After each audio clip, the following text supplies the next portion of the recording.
Ankylosing spondylitis একটা বাত।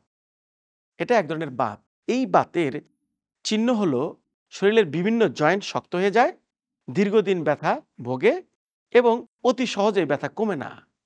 সকালে ঘুম থেকে উঠলে বাড়তে পারে এবং বিভিন্ন মুভমেন্টে ব্যথা বেড়ে যায়, বিশেষ করে জার্নিতে ব্যথা বেড়ে যায়।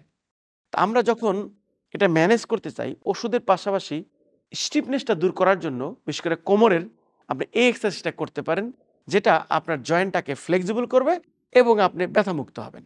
সোজা হয়ে দাঁড়াবেন, এভাবে হাতটা সোজা রাখবেন, আপনার পাও সোজা রাখবেন। দেখেন, আস্তে করে হাতটা সোজা, কোমরটাকে সামনের দিকে এরম চাপুন, হাঁটু ভাঁজ হবে না। এভাবে চাপ দিয়ে ধরে রাখুন এবং সেটা 20 সেকেন্ড ধরে রাখলে ভালো হয়। বাস। আবার একটা আছে এরকম যে চাপ দিন, ছেড়ে দিন, চাপ দিন, ছেড়ে দিন। 5 বার চাপ দিন, ছেড়ে দিন।